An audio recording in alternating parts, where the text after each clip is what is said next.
할렐루야.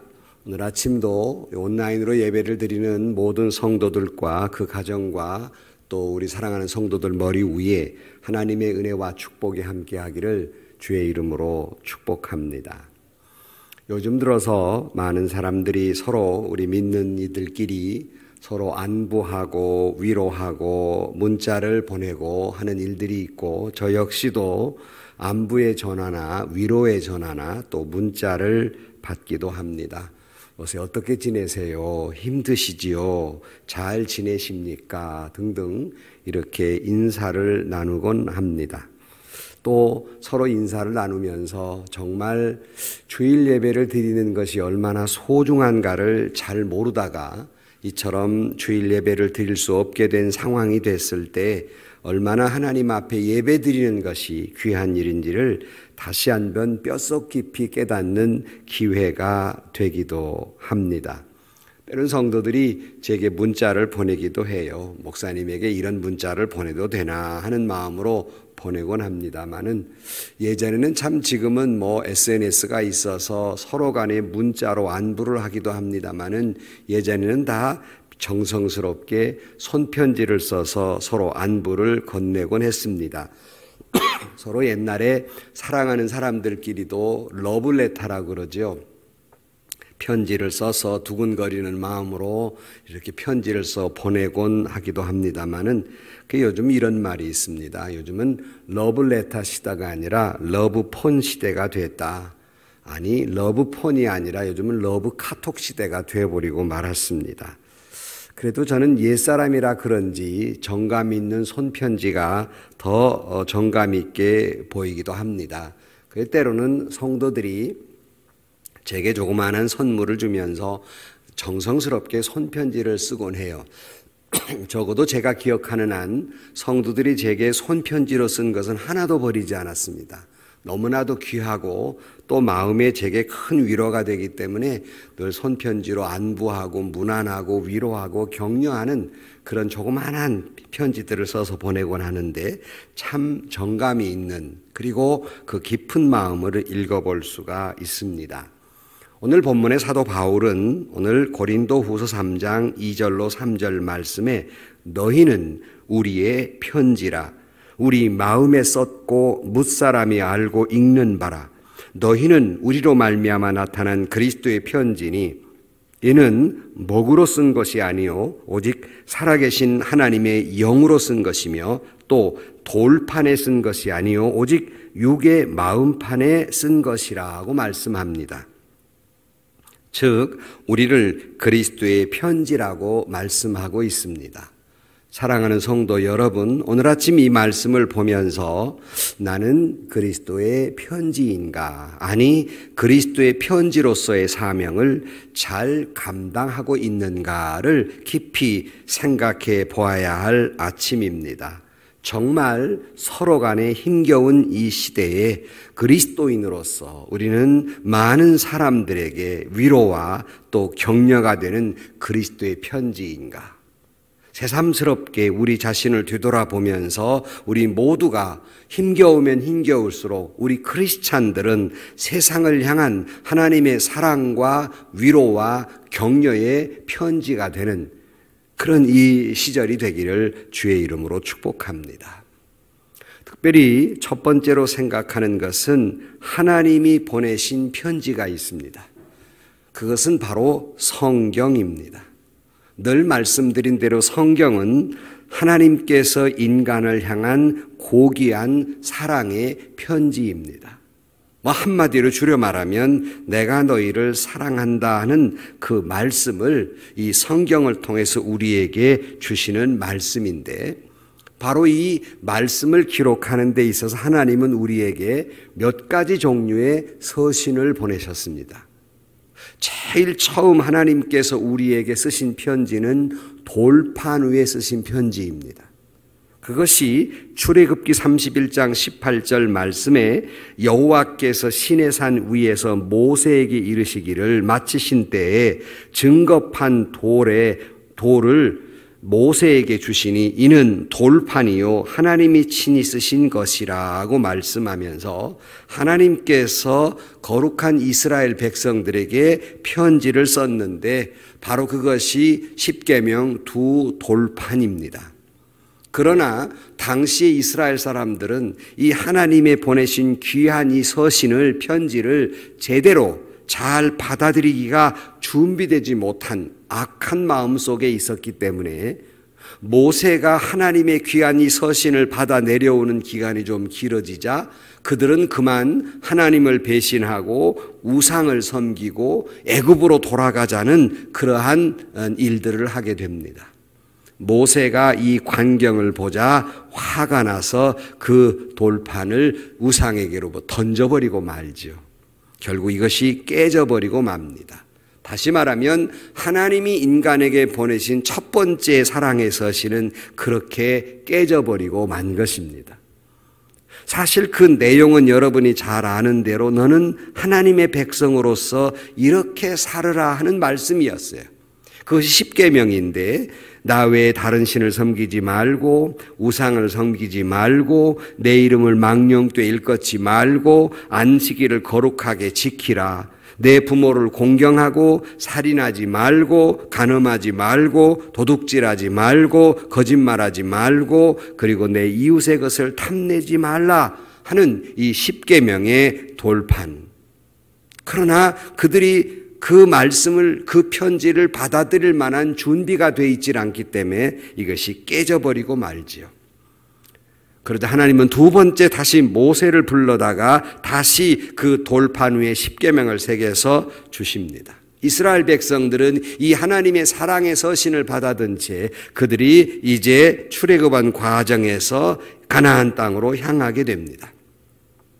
그들은 하나님의 이 말씀, 이 돌판에 새겨진 이 궤를 가지고 광야에 진행하게 되는데 그들은 그것을 볼 때마다 우리는 하나님의 사랑받은 민족이라고 하는 자부심이 있었고 그걸 볼 때마다 하나님이 우리와 함께 하신다고 하는 위로가 있었으며 그들은 그것을 볼 때마다 우리는 하나님의 축복을 받았다는 증거를 이 하나님의 말씀 십계명 두 돌판을 보면서 그들은 깨닫게 됩니다.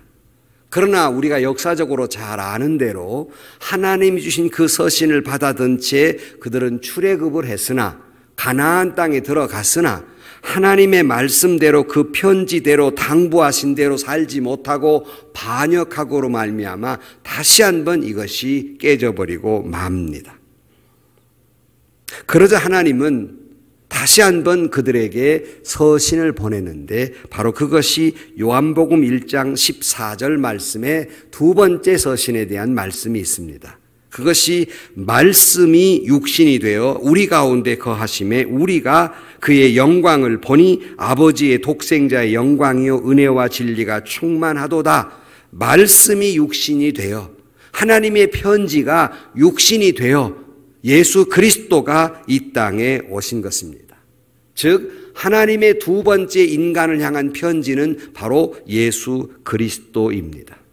똑같아요. 첫 번째 돌판의 말씀의 마음이나 예수 그리스도를 보내신 마음이나 똑같습니다. 그 내용은 한마디로 축약하면 하나님이 너희를 사랑하신다는 말씀이에요. 그래서 예수님의 온 생애는 하나님이 너희를 사랑한다고 하는 그 모든 말씀이 온 삶을 통하여 그들에게 전하고자 한 것입니다. 그래서 우리가 잘 아는 요한복음 3장 16절 말씀에 하나님이 세상을 이처럼 사랑하사 독생자를 주셨으니 이는 그를 믿는 자마다 멸망하지 아니하고 영생을 얻게 하려 하심이라. 그러니까 하나님이 인간을 이처럼 사랑하셔서 예수 그리스도를 이 땅에 보내어 주신 것입니다. 요한일서 4장 10절 말씀에 보면 사랑은 여기 있으니 우리가 하나님을 사랑한 것이 아니요 하나님이 우리를 사랑하사 우리 죄를 위하여 화목제로 그 아들을 보내셨음이니라고 말씀하면서 예수 그리스도가 이 땅에 오신 것은 하나님이 얼마나 우리를 사랑하시는가를 말씀하고 있고 바로 그것을 십자가에서 완성하셨으나 하나님이 보내신 두 번째 편지 예수 그리스도를 사람들은 십자가에 못 박아 두 번째 다시 그 편지를 찢어버리고 맙니다. 물론 그것이 구원의 완성으로 하나님은 이어주셨으나 인간은 예수 그리스도를 십자가에 못 박아 버렸습니다. 우리는 그 십자가를 깊이 묵상하는 사순절의 절기에 지나고 있습니다. 그러자 예수님은 다시 한번 세 번째 인간을 향한 하나님의 편지를 보내십니다. 그것이 바로 저와 여러분이 요즘 보고 있는 성경입니다. 예수 그리스도가 부활 승천하신 후에 마가의 다락방에서 그들이 기도하는 가운데에 성령이 그들에게 임하고 그 예수님의 제자들이 성령 충만함을 받고 그 영감으로 쓴 편지, 그것이 바로 복음서입니다. 마태, 마가, 누가, 요한. 다시 한번 이 편지를 쓰게 하시고 하나님은 사도 바울을 통해서 바울 서신을 통해서 사도 바울의 목회가 오늘날 교회에 보내주시는 편지로서 사도 바울의 바울 서신이 기록하게 된 것이고 요한도 요한 생애 전체가 하나님이 인간에 보내주신 편지이기 때문에 요한의 생애도 요한 1, 2, 3서와 그리고 반모섬에서 그가 성령 충만한 가운데 요한 계시록을 기록하게 되었으며 베드로도 그의 전 생애에 베드로 서신도 하나님이 보내주신 편지입니다. 결국 구약 39권, 신약 27권, 66권의 하나님이 인간을 향한 편지, 그것이 바로 세 번째의 편지였습니다. 결국 그 모든 말씀을 다시 한번 줄이면 하나님이 당신을 사랑한다는 말씀이었고 바로 이 세 번째 편지를 보내주셨습니다. 바라기는 우리 모두가 늘 여러분에게 성경을 소개할 때마다 성경은 하나님의 러블레터입니다. 아니, 성경은 하나님의 짝사랑 편지입니다. 내가 하나님을 사랑하기 전에 하나님이 먼저 나를 사랑하신다는 말씀이 성경입니다. 라는 말씀을 여러 번 드렸습니다. 짝사랑의 편지를 받으면 우리는 때로는 사랑하는 이의 그 러브레터를 받으면 그 편지지가 그저 찢어지도록 읽어보고 또 읽어보고 또 읽어보듯이 하나님이 보내주신 성경, 하나님의 말씀, 러브레터, 하나님의 말씀을 사랑하는 저와 여러분들이 되시기를 주의 이름으로 간절히 축원합니다. 두 번째는 오늘 본문에서 우리에게 말씀하고 있는 말씀은 오늘 1절로 다시 올라가 보면 바울이 고린도 교회에 보낸 편지인데요. 거기에 보면 우리가 1절에 우리가 다시 자천하기를 시작하겠느냐, 우리가 어찌 어떤 사람처럼 추천서를 너에게 붙이거나 혹은 너에게 받거나 할 필요가 있느냐 하는 말씀을 뜬금없이 기록이 되어 있습니다. 도대체 이 말씀을 사도 바울은 왜 이런 말을 추천서라는 말을 하고 있는 것일까? 그 배경을 말씀을 드리면 이런 거예요. 여러분 잘 아시는 대로 고린도 교회는 사도 바울이 어려운 여건 속에서 세운 교회가 바로 고린도 교회입니다. 그러나 불행하게도 바울에게 있어서 고린도 교회는 바울이 그 기도와 눈물로 세운 교회지만 바울의 마음을 무척 아프게 한 교회이기도 했습니다.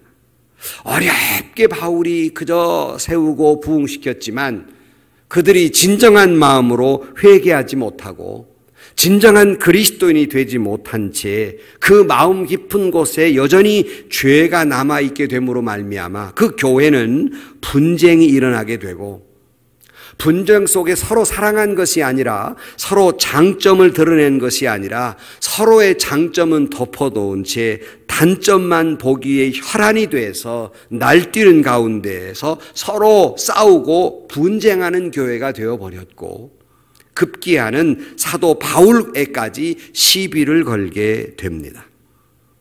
사도 바울의 인격을 논하게 되고 사도 바울의 소명을 건드리게 되며 급기야는 사도 바울의 사도권까지 비판을 합니다. 다시 말하면 요즘 말하면 저런 게 무슨 목사야? 목사 맞아? 저희 싹군 목사 아니야? 라고 하는 말까지 서로 논하게 됩니다. 즉 그들이 이야기한 건 아니 예수님의 진짜 제자도 아닌데 무슨 사도란 말이냐. 예수님의 부활도 직접 목도하지도 못한 사람이 무슨 사도란 말이냐. 아니 그뿐 아니라 예수 믿는 사람을 잡아 죽이는 데 앞장섰던 바울 같은 사람이 무슨 사도란 말이냐 하고 사도 바울에 대한 비판의 소리가 높아지게 됩니다. 바울이 그처럼 헌신한 가운데 세운 교회인데 급기야는 사도 바울의 사도성을 따져보자는 것입니다. 이쯤 되자 바울이 오늘 본문에 말을 안 한 거예요. 그렇다면 너희들이 나에게 사도냐 아니냐라고 따진다면 내가 꼭 예루살렘이나 이런 교회에서 꼭 추천서를 가져다가 너희들 눈앞에 보여줘야만 되겠느냐 라고 말씀하면서 본문에 하는 말은 나의 진정한 사도성, 나의 진정한 추천서는 고린도 교회 너희들이다 라고 말하고 있는 것입니다. 다시 말하면 바울에게 있어서 고린도 교회가 세워졌고 사도 바울의 헌신 때문에 부흥하게 됐으므로 말미암아 사도 바울이 전해준 복음으로 그들이 예수를 믿게 되고 신앙이 성장하게 되고 훌륭하게 고린도 교회가 세워진 이 자체가 바울을 말해주고 있는 것이 아닌가, 바울 자신에 대한 증명서가 아니겠는가. 너희들 자신이 바울의 사도임을 증명하고 있는 것이 아닌가라고 강변하고 있는 것이 본문의 말씀입니다. 그런 의미에서 오늘 본문 2절에 너희가 우리의 편지이다. 다시 말하면 너희가 나의 추천서이다 라고 이야기하고 있습니다. 고린도 교회만큼 사도 바울됨을 말해주고 있는 것이 어디 있겠습니까? 곧 고린도 교회가 있다는 것은, 고린도 교회가 부흥했다는 것은 사도 바울의 사도라는 것을 증거하고 있는 것이 아니겠는가 하는 거예요. 그건 모든 사람이 다 알고 있는 거 아니냐. 고린도 교회 너희를 보아라. 내게 전해준 복음으로 말미암아 이 교회가 성장했으니 나의 사도됨이 증명된 게 아니냐 하는 거예요. 다시 말하면 고린도 교회는 바울의 편지이자 고린도 교회 자체가 바울의 마음이고 고린도 교회가 바울의 신앙이며 고린도 교회가 바울의 신학이라는 것입니다. 사도 바울의 어떤 사람이냐 하는 것 증거는 고린도 교회를 보면 알게 된다는 말씀입니다. 초등학교 담임 선생님들의 이야기를 들여다보면 그들은 이렇게 이야기합니다. 초등학교에 아이들이 처음 담임하게 되면 한 1, 2개월쯤 되면 그 가정사를 다 알게 된다는 거예요. 왜냐하면 아이들이 학교에서 행동하는 것을 보면 그 형제 간의 관계라든가 그 부부의 관계까지도 대충 짐작해 볼 수 있다는 거예요. 다시 말하면 아이들은 부모의 편지와 같다는 거죠. 아이들의 행동을 보면 그 부모가 보인다는 거예요. 사도 바울이 지금 그런 말 하는 거예요. 고린도 교회를 개척해 세우고 고린도 교회를 복음을 전해서 고린도 교회가 세워짐으로 말미암아서 고린도 교회는 사도 바울이 어떤 사도이며 바울은 어떤 인물이며 바울은 어떤 사명을 가진 존재이며 바울은 어떻게 그 사명을 수행해 왔는가 고린도 교회를 보면 안다는 거예요. 고린도 교회 교인 한 사람 한 사람을 보면 그 바울됨이 진짜 사도인지 아닌지 그가 어떤 사람인지 그 교회를 보면 알게 된다 하는 거예요. 바울은 강변하는 겁니다. 자기의 사도직에 대한 진정성, 사도직에 대한 정당성은 고린도 교회가 바울의 편지라는 겁니다. 어떤 목사가 어떤 목사인지 어떤 목회를 했는지 그 교회와 교인을 보면 알게 된다는 것이죠. 요즘 이렇게 기독 공부나 이런 걸 보면 요즘 많은 교회들의 담임 목사님 청빙 광고가 많이 나와요. 근데 거기에 보면 추천서, 이력서, 학교 졸업 증명서 이런 걸 써서 제출하라 이런 것이 나옵니다. 여러분 사실은 그 목사가 진짜 목사인지 실력 있는 목사인지 싹군인지 보는 것은 학력이 말해주고 있는 게 아닙니다. 어떤 사람이 추천서가 말해주고 있는 거 아닙니다. 그 사람이 어떤 목회를 했는지 그 사람이 목회한 교회를 보면 그 사람 됨을 알 수 있는 것입니다. 정말 그 사람이 목회를 잘했다면 그 목회의 말씀을 통해 자라난 교인들이 그 목사의 최고의 소개장이 된다는 것입니다. 다시 말하면 그 교회 교인들이 교회 안에서뿐만 아니라 이웃과의 관계에서 사회 속에서 어떻게 그리스도를 잘 믿고 어떻게 그리스도인 됨을 잘 삶을 살아가고 있는가를 보면 그 교회 담임 목사가 싹군인지 아니면 이단인지 진정한 주님의 사자인지를 알 수 있다는 것입니다. 물론 저 역시도 마찬가지입니다. 매주마다 이처럼 유튜브나 또는 기독 방송을 통해서 설교가 방영이 됩니다마는 저의 목사됨이 무슨 시청률이나 이런 걸로 평가되는 것이 아니라 제가 몸담고 있는 예은 교회를 통해서 이병우 목사의 사도됨이 증명된다는 것이죠. 이 교회 목회하고 있는 성도들의 말과 행실과 가정의 삶, 직장의 삶, 그들의 사회 속의 삶이 이병우 목사가 어떤 목회를 했느냐 증명된다는 것입니다.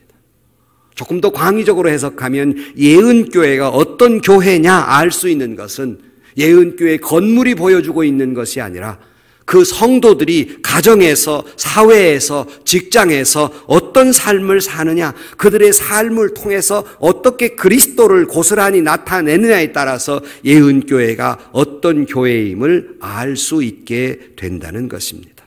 다시 말하면 성도 여러분들의 한 사람 한 사람이 예은교회 됨을 보여주고 있고 예은교회의 소개장이라는 것입니다. 그런 의미 사도 바울이 고린도 교회 너희들이 나의 추천서이고 고린도 교회 너희들이 나 됨을 증명해 주고 있다 하는 것입니다. 우리 예은교회 교인들이 언제 어디서나 누구를 만나든 정말 신앙인으로서의 기쁨과 신앙에서의 은혜로운 삶, 사랑의 삶을 살아갈 때에 이병우 목사의 목사됨이 나타나고 있고 예은교회 교회됨이 여러분의 삶의 한 자리 한 자리 속에 나타나게 된다는 것입니다. 사랑하는 성도 여러분, 이 예배를 가정에서 드리고 있는 사랑하는 성도 여러분, 여러분의 그 가정의 삶이 예은교회됨을 증명하고 있는 것입니다. 바라기는 우리 모두가 한 사람 한 사람이 우리 교회의 됨을 표시하는 추천서임을 깨닫고 여러분이 가정에서 직장의 사회 속에서 예은교회를 교회됨을 나타내는 우리의 편지라 그 서신들이 되기를 주의 이름으로 간절히 축원합니다. 그러나 좀 더 나가서 말씀을 드리면 세 번째로 오늘 본문 말씀에 보면 3절에 또 다른 표현을 하고 있습니다. 그것은 너희는 우리로 말미암아 나타난 그리스도의 편지니, 이번에는 예수님의 편지라는 표현을 하고 있습니다. 앞에는 우리의 편지라는 말씀을 하고 있고 3절에는 그리스도의 편지라는 말을 하고 있습니다. 그러면서 이는 목으로 쓴 것이 아니요 오직 살아계신 하나님의 영으로 쓴 것이며 또 돌판에 쓴 것이 아니요 오직 육의 마음판에 쓴 것이라 라고 말씀합니다. 즉 우리는 그리스도의 편지라는 말씀입니다. 즉 성령이, 그리스도의 영이 우리의 심령에 그리스도의 편지를 써주었고, 어찌 보면 교회는 우체국과 같은 곳이에요. 이런 편지를 여러분들을 세상에 보내서 편지를 받아야 할 수신자들에게 보내는 것이 바로 교회입니다. 그러고 보면 목사라는 직책은 어찌 보면 우체부와 같다 할 수도 있겠습니다. 아무튼 우리 모두는 그리스도의 편지이고 우리는 세상에 전해지는 편지여야 합니다. 성도 한 사람 한 사람 모두는 하늘에서 보내준, 하나님의 나라에서 보내준 편지들입니다. 이 땅에 우리가 백지로 왔지만 성령께서 우리 마음속에 쓰신 편지, 먹으로 쓴 것이 아니고 종이에 쓴 것이 아니라 여러분의 영혼 깊은 곳에 하나님의 피 묻은 잉크로, 그것이 무엇입니까? 예수 그리스도의 보혈로 여러분의 심령 안에 써준 편지가 바로 성도란 말씀입니다. 하나님의 영에 감동된 사람은 바로 그리스도가 여러분 마음속에 성령으로 쓴 편지들입니다. 어떤 환경에 처했던 어떤 경우가 있든지 우리는 그리스도가 이 땅에 보내준 하늘나라의 편지들입니다. 세상에 희망을 주고 세상에 구원의 메시지를 주고 세상에 평화를 외치고 세상 속에 용기를 외치는 하나님의 편지여야 합니다. 우리는 이 편지를 통해서 그리스도를 존귀케 해야 하는 세상으로 나가야 하는 자들이어야 합니다. 사랑하는 성도 여러분, 이 어려운 때 우리는 하나님이 보내주신 편지로서의 사명을 잘 감당할 수 있어야 합니다. 근데 그것이 모든 사람의 형편과 처지와 위치와 상황 가운데 보내진 편지입니다. 예컨대 병도로 고생하는 이들에게는 그리스도의 위로의 편지가 되어야 하고, 실패한 자들에게는 승리의 약속의 편지가 되어야 하며, 가정에 불화한 가정에는 가정을 화목하게 하는 편지들이 되어야 하고, 낙심한 자들에게는 용기를 주는 편지가 되어야 하며, 절망하는 자들에게는 소망의 편지가 되어야 하고, 가난한 자들에게는 믿음의 부요의 편지가 되어야 하며, 심령이 메마른 자들에게는 성령 충만한 가운데 희망과 부요의 편지가 되어야 합니다. 우리 모두는 어느 상황이든 어떤 자리이든 우리는 그들에게 하나님이 보내주신 하늘의 편지여야 하고, 믿는 사람 모두는 이 지구상의 모든 사람에게 전해준 편지가 되어야 합니다. 사람을 가리지 않습니다. 인종을 가리지 않습니다. 형편과 처지를 가리지 않습니다. 죄성을 가리지 않습니다. 우리는 누구에게나 편지입니다. 이런 노래가 있지 않습니까? 가을엔 편지를 하겠어요. 누구라도 그대가 되어 받아주세요. 우리는 예수님이 보내준 누구라도 그대가 되는 모든 사람에게 보내준 편지여야 합니다. 우리가 잘 아는 하천풍한 선생이 젊은 날에는 폐병으로 다 죽어가게 됐어요. 참 그의 삶은 처절합니다. 기생의 아들로 태어나서 온갖 천대를 받고 사람들이 거들떠보지도 않는 사람이었어요. 폐병으로 죽어가는데 아무도 거들떠보지 않는 거예요. 그저 병석에 앉아서 폐병으로 콜록대면서 피를 토해가면서 죽을 날만 기다리는데 어느 날 누가 문을 두드리는 거예요. 그 문을 두드리는 사람은 선교사였습니다. 깜짝 놀라서 문을 두드리는 그에게 하천풍원 선생이 외칩니다. 여기 전염병 환자가 있습니다. 들어오면 큰일 납니다. 요즘 전염병 때문에 교회도 못 나오는데 들어오면 안 됩니다. 여기 들어오면 안 됩니다.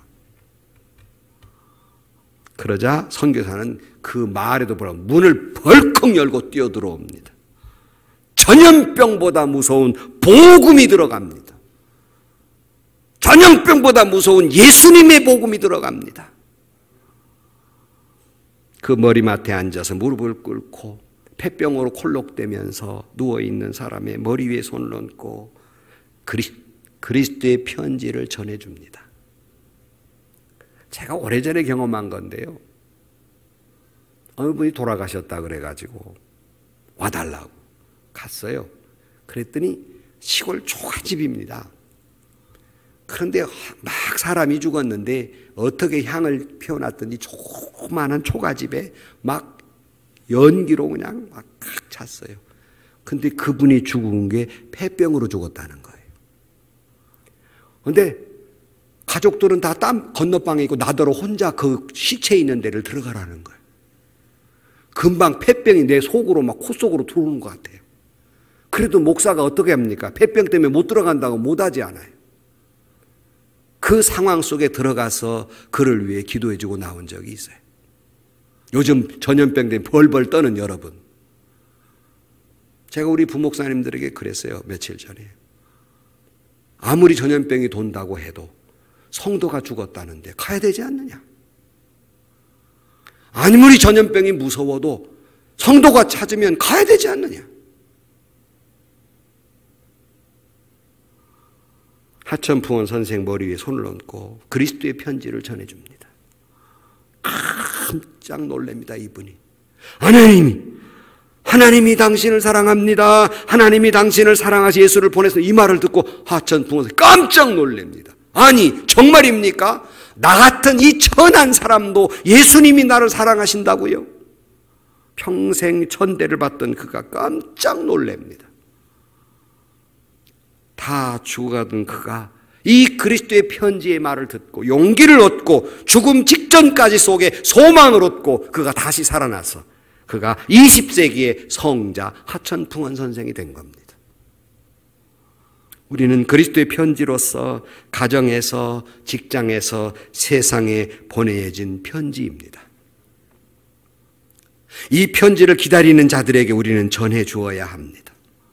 누구나 다 저와 여러분의 삶을 통하여, 인격을 통하여, 행동을 통하여 예수 그리스도가 읽어져야만 합니다. 그리스도의 사랑이 읽혀져야만 합니다. 우리는 믿지 않는 불신자들에게 보내어준 편지들입니다. 늘 말씀드린 대로 우리는 걸어다니는 복음입니다. 걸어다니는 복음이라고 하는 건 살아있는 복음입니다. 살아있는 성경책입니다. 살아있는 하나님의 편지입니다. 이것은 반드시 수치인인 믿지 않는 불신자들에게 전달되어야만 한 편지입니다. 수많은 사람들이 이 편지를 기다리고 있습니다. 이 편지를 전하지 않으면 내게 화로다 하는 심정으로 여러분, 하나님이 보내주신 편지, 하늘이 보내준 편지, 예수 그리스도가 십자가의 보혈로 성령 가운데 여러분의 마음판에 새겨준 그 편지를 세상에 전해주는 저와 여러분들이 되시기를 주의 이름으로 간절히 축원합니다. 결론으로 말씀을 드립니다. 이런 말이 있어요. 누구든지 위대한 그리스도인을 만난 다음에야 그리스도인이 된다. 중요한 말입니다. 우리 먼저 믿는 사람들은 다시 한번 깊이 새겨야 합니다. 다시 말씀드립니다. 누구든지 위대한 그리스도인을 만난 후에야 그리스도인이 된다. 여러분들이 위대한 그리스도인으로 세상에 나가 편지 역할을 할 때 누군가가 비로소 그리스도인이 되는 겁니다. 참, 세상에 저런 사람도 있네. 요즘 세상에 저런 사람도 있네. 나도 저 사람처럼 예수 믿으면 좋겠다. 이게 편지의 역할이에요. 세상에는 저런 사람도 있네. 세상에는 저런 사람도 있기에 소망이 있지. 살 만나지. 이게 그리스도의 편지의 역할을 다하는 겁니다. 예은교회 교우 여러분, 많은 사람들이 여러분들을 통해, 나를 통해 그리스도를 보고 나를 통해 그리스도를 알게 되고 나를 통해 성경이 읽어지는 사람, 이것이 그리스도인입니다. 대한민국의 1호 패션 디자이너가 누군지 압니까? 옛날 여성분들을 알아요. 나이 드신 분들은. 노라노라고 하는 패션 브랜드가 있었어요. 이 노라노라고 하는 브랜드를 만든 건 본명은 노명자라는 분인데요. 이분이 한 유명한 말이 있습니다. 럭셔리의 반대말은 빈곤이 아니라 천박함입니다. 아무리 명품을 입었다 하더라도 멋쟁이가 되는 것은 아닙니다. 천박한 사람이 아무리 명품을 입었다고 해서 멋쟁이 되는 거 아니에요. 천박한 사람이 멋진 패셔너블한 그런 옷을 입으면 더 천박함이 드러나게 돼 있습니다. 이 말씀을 왜 드리느냐? 보배와 같은 복음이 내 안에 있습니다. 내가 천박하면 이 복음이 천박해져 버리고 말아요. 그리스도인들이 그리스도인다운 삶을 살지 못하면 내가 전해야 될 이 편지가 하나님의 사랑이 천박해져 버리고 말아요. 그렇다면 여러분에게 묻고 싶은 말이 있습니다. 여러분은 럭셔리한 멋이 있는 하나님의 편지입니까? 아니면 천박한 편지입니까? 저는 이 설교를 준비하면서 갑자기 오늘 아침에 다시 정리하면서 박항서 감독의 말이 생각이 났어요. 박항서 감독이 패배하고 난 베트남 선수들에게 한 유명한 말이 있지 않습니까? 고개 숙이지 말아라. 너희들은 자격이 있다. 좀 자꾸 조금 전에 장로님 눈물로 기도하셨지만 자꾸 우리를 고개를 숙이게 만들어요. 그러나 이 방송을 듣고 이 예배를 드리는 사랑하는 성도 여러분, 고개 숙이지 마십시오.